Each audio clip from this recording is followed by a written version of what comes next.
Líderes republicanos afirmaram que não houve um comunicado oficial para o parlamento sobre os ataques contra o Irã.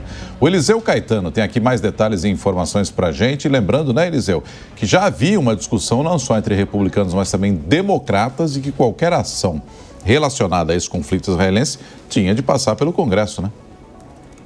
Exatamente, Nonato, invocando aí aquela lei de 1973 que dá conta de que os Estados Unidos não podem entrar em guerra com nenhum outro país do mundo sem aprovação prévia do Congresso. Donald Trump se valeu da velha máxima: nós não declaramos guerra, nós fizemos um ataque.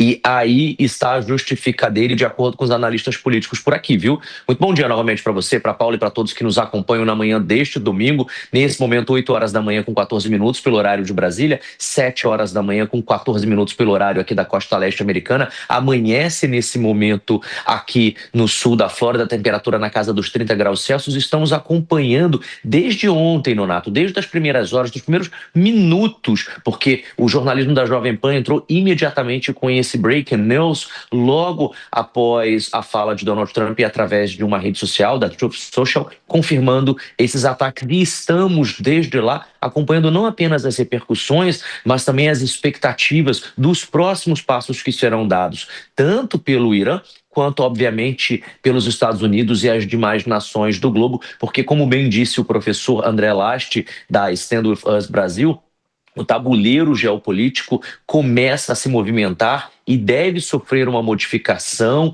a partir de hoje, a partir deste ataque. Falando sobre esse ataque e também sobre essa questão dos congressistas e senadores americanos, que você bem lembrou, Nonato, que você chama a atenção nesse momento, a gente tem os congressistas e senadores americanos desde ontem gritando de que não foram avisados pela administração Trump desse ataque, o que esse ataque ocorreria lá no Irã. Em contrapartida, os líderes republicanos, incluindo o presidente da Câmara, o Mike Johnson, e o líder da maioria no Senado, John Thune, confirmaram que foram avisados, mas quando os ataques já estavam acontecendo. Enquanto isso, os demais líderes, incluindo do Partido Democrata, partido que faz oposição a Donald Trump, esses sequer foram avisados. Eles só souberam depois, junto com todos nós, quando os aviões já haviam sido retirados do espaço aéreo iraniano e os seus pilotos já estavam em segurança. Os democratas Chuck Schumer, Hakeem Jeffries e outros membros do chamado Gangue dos 8, que são os 8 líderes mais importantes da Câmara e também do Senado, não receberam um briefing até depois das bombas terem caído. É claro que o contexto disso diz muito sobre o modus operandi da atual administração do país, porque essa operação ela foi considerada e é considerada não apenas pelos americanos, Nonato e Paula, estratégica, porque elas atingiram 3 instalações nucleares muito importantes, Fordow, Natanz e Isfahan, executadas por bombardeiros B-2, que são aqueles aviões que conseguem adentrar espaços aéreos sem serem notados, sem serem vistos por qualquer tipo de radar. E também o Irã ainda recebeu pelo menos mais 30 mísseis Tomahawks em diferentes instalações. A resposta por aqui segue muito polarizada nesse momento, porque os republicanos, que são majoritários, expressaram apoio imediato, chamando a ação de necessária, enquanto democratas e até alguns conservadores constitucionais alertaram para a constitucionalidade dessa ação e pediram uma revisão imediata dessa situação com supervisão do Congresso. Então, em resumo, houve um briefing para apenas 2 líderes republicanos. Quando a ação já estava acontecendo, os demais congressistas e senadores só souberam depois, quando a ação foi publicada por Donald Trump em uma rede social, e os democratas também só souberam quando todo mundo soube.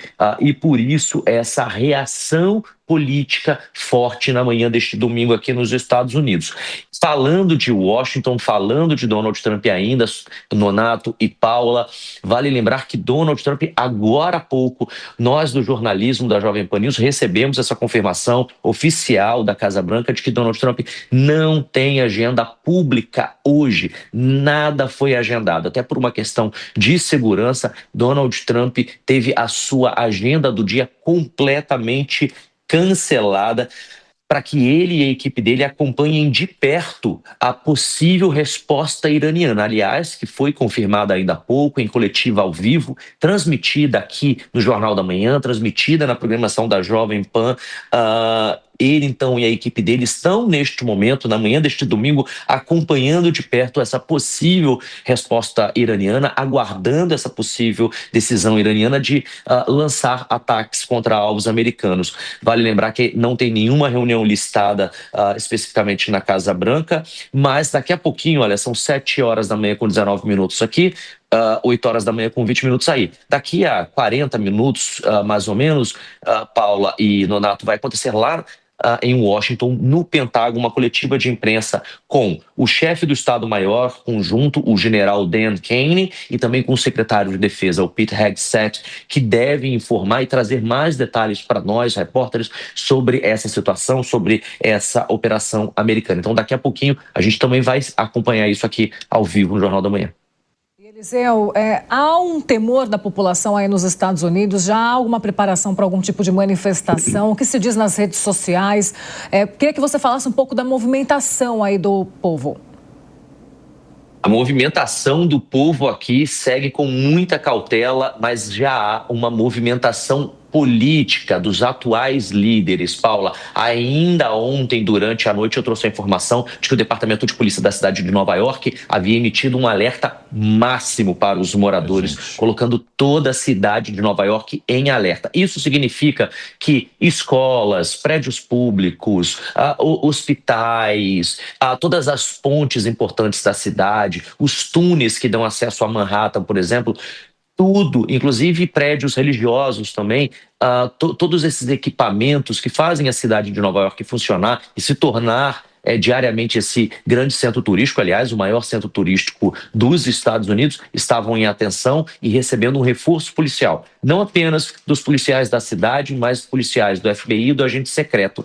Essa situação se estendeu para outros estados e outras cidades importantes. Então, a gente sabe que Texas, Califórnia, Nevada, principalmente com Las Vegas, aqui Miami, no estado da Flórida, a capital, Washington, D.C., diversos estados e cidades estão nesse momento com as suas seguranças reforçadas para evitar possíveis ataques terroristas internos, domésticos, como são chamados, porque ainda ontem, aqui no Jornal da Manhã, a gente acompanhava e trazia a fala de que o Irã já havia liberado para que suas células em outros países realizassem ataques. Essa informação foi confirmada pelo Serviço Secreto americano, que havia disponibilizado essa informação para a imprensa minutos antes e contando que um reforço estava a caminho, um reforço de segurança, como de fato acontece. Então, há uma cautela muito grande por parte da população que amanhece nesse domingo de forma ainda atônita, todo mundo buscando informação, tentando entender e também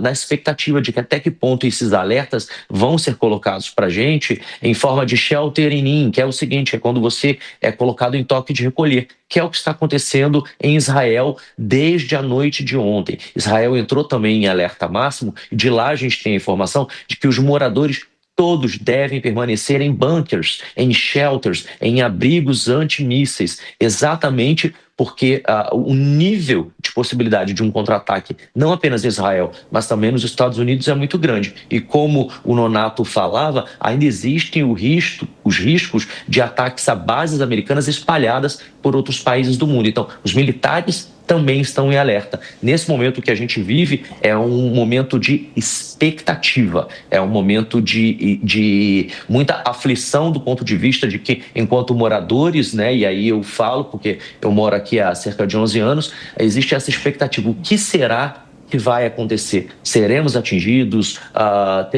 Não seremos? A guerra vai começar? Ou não, esse conflito vai acabar, porque vale lembrar que Donald Trump falou ainda ontem, durante a coletiva de imprensa dele, de que há uma expectativa de que com essa janela de não ataque americano, que o Irã se renda totalmente e encerre essa questão de uma vez por todas. É uma expectativa porque qualquer movimentação nesse momento movimenta e traz uma resposta aí para esse xadrez desse conflito entre Israel e Irã, e tem aí agora os Estados Unidos, que é um ator fundamental, fez aí o seu ataque na noite de ontem e a gente aguarda então a resposta de outros líderes mundiais também. A gente aguarda também as próximas reuniões que devem acontecer no dia de hoje. Falamos com Eliseu Caetano, até mais para você, Eliseu. Agora são 8 horas e 24 minutos.